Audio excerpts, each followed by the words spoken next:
This is Michael Popok, Legal AF. You've had two courageous women come forward against Donald Trump, at least in the last couple of years. One named Stephanie Clifford, Stormy Daniels, the other E. Jean Carroll.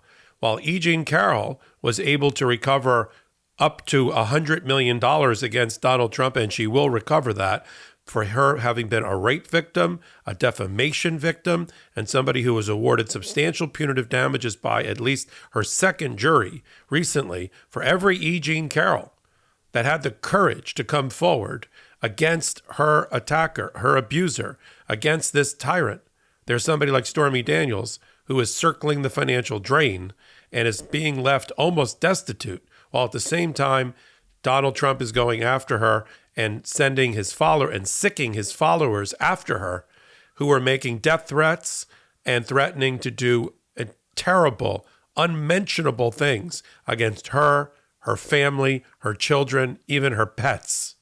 And it's that stark contrast to show you, Donald Trump liked to say that Stormy Daniels was in it for the money, in it for the books, in it for the tour that she gave. Well, at this point, she's just trying to scrape and get by. She's had to arrange a GoFundMe page, one that had $1 million goal and is about to hit that goal. But the reason for it is she's almost financially destitute. She wasn't looking for her 15 minutes of fame and testifying. Sure, she testified over several days in the Manhattan District Attorney's Office prosecution of Donald Trump and helped contribute to a 34-count felony conviction by that New York jury. But when the lights went off and the cameras left and that park was cleared out, she's left with her own life. Now, she made the right decision. She made a personal decision, an authentic decision to come forward. But to do so, we would be remiss on this network if we didn't follow through and follow these people. I mean, you've got, former, people that worked for Donald Trump with crocodile tears on the stand. Boo-hoo, we had to testify against Donald Trump. Okay, let's put aside those people, the Hope Hickses of the world and the Westerhouts of the world and the Rona Graffs of the world. Let's put them aside. Let's talk about women with conviction, not ones that contributed to his conviction, but women who have moral fortitude and character, things that are sorely lacking in the person who's now running as the Republican nominee for president. So people will point to E. Jean Carroll and say, well, she got $100 million from him, as if she wanted to get raped in that dressing room in Bergdorf Goodman's in the 1990s when she bumped into Donald Trump, who was shopping for some gift or something. In fact, in a crossover moment, E. Jean Carroll has indicated that once she learned that Stormy Daniels, part of the reason that she's left destitute is that she owes $500,000 in attorney's fees to Donald Trump related to an intricate lawsuit and defamation lawsuit that she brought, where she was on the losing end of it and had to pay fees. She doesn't have $500,000. So about half of this GoFundMe page, at the least, is going to go not to Stormy Daniels to get her into a new home or to get her children, properly protected and secure, and her pets too, but is going to go to pay Donald Trump and pay for attorney's fees. That is the terrible, terrible irony of the amount of money that she's going to have to raise going back to Donald Trump. So E. Jean Carroll heard about this, and she's about to come into about $100 million worth of money. And so she said, I'm willing to help.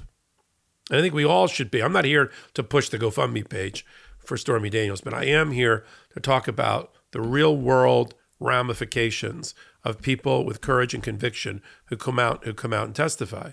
Michael Cohen fits into that category too, although I'm really focused on the women here, because Michael Cohen, gave it all up. And I'm not saying he's financially destitute, and he's certainly doing fine on the MeidasTouch network and his other endeavors. But to think that people wanted to testify against Donald Trump, I ran into Michael Cohen a day or two before he testified, and I commented on his appearance and his health. And he's a wreck. He was a wreck at the time. That wasn't a person who strode into the courtroom on some sort of high moral horse to take on and slay his dragon, his demons.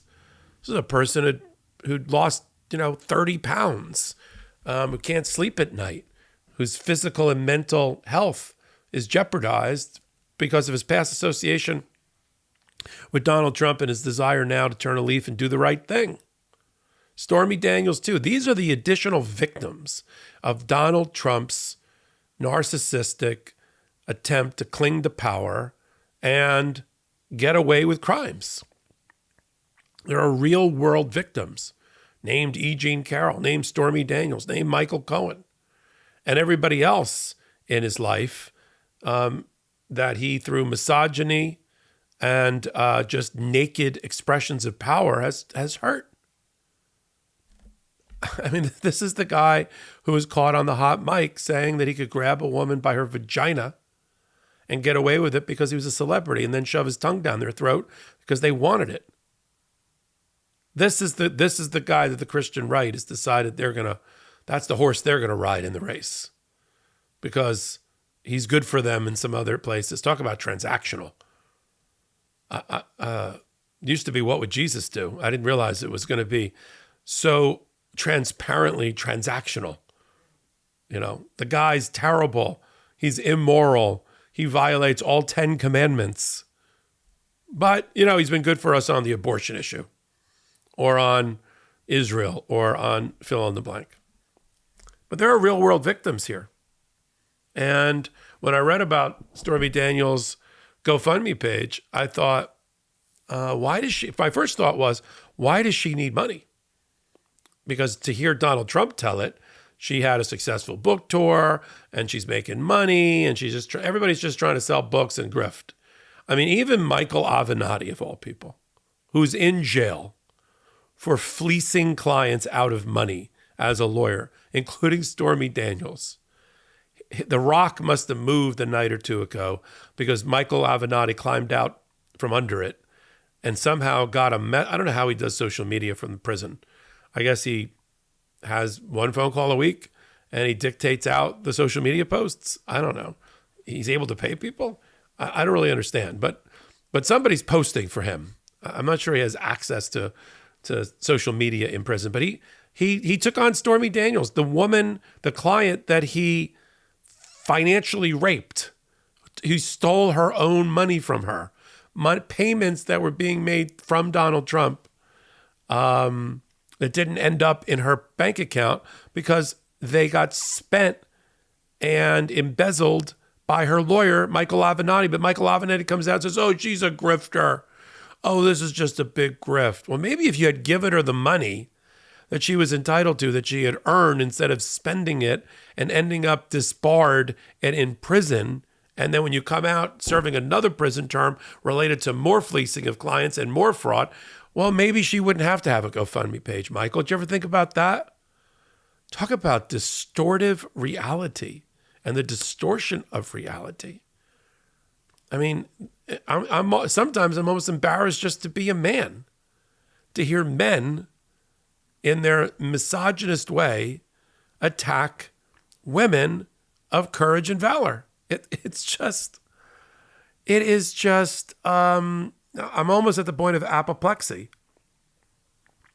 And so the reason she needs a GoFundMe page is because she's not doing well financially, as most people left in the wake of Donald Trump's criminality and abuse aren't.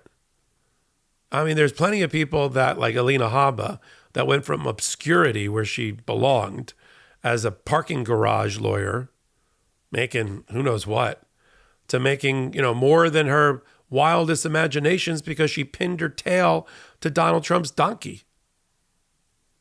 She's making millions of dollars now associated with Donald Trump. But for every Alina Habba, there's a Stormy Daniels. And one day Alina Habba could end up like Stormy Daniels. Because the loyalty that Donald Trump shows is very fleeting. He's got the loyalty levels of a fruit fly. And so, you got to sleep with one eye open when you're around Donald Trump. The lawyers that have made the devil's bargain Sure, they've done pretty well for now. Todd Blanche, Chris Keiss, and others. They left their big major Wall Street law firms to go set up solo firms with one or two lawyers just defending Donald Trump and getting paid through his PAC tens of millions of dollars. Donald Trump has spent $100 million in attorney's fees. And yet he still needs, apparently, Stormy Daniels $500,000. So listen, we're a supporter of Stormy Daniels here because she's a truth teller. Same as Michael Cohen. I don't care what her occupation, hobby, or profession is. All I care is that she was a witness to history, a witness for the prosecution, and told the truth. How do I know that? Because the jury of 12 people in New York, 12-0, decided that she told the truth and credited her testimony in convicting Donald Trump of 34 counts of felony conviction. So we're going to continue to follow what happens in the aftermath, in the wake of Donald Trump's criminality, his kleptocracy, his assault on our nation's democracy, and the people that fall under the wheel of Donald Trump and need a hand and a leg up in this world, like Stormy Daniels. Right here on the MeidasTouch Network and on Legal AF. You can follow me, Michael Popok, and all things social media at MS Popok. And then on Legal AF, the leading politics and law podcast around. It's on Wednesdays and Saturdays at 8 p.m. Eastern Time on YouTube if you want to watch us, or on audio podcast platforms if you want to listen to us, or both.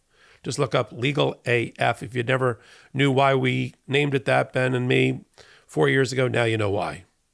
So until my next Legal AF, until my next hot take, this is Michael Popok reporting. Hey, Meidas Mighty. Love this report? Continue the conversation by following us on Instagram at MeidasTouch to keep up with the most important news of the day. What are you waiting for? Follow us now.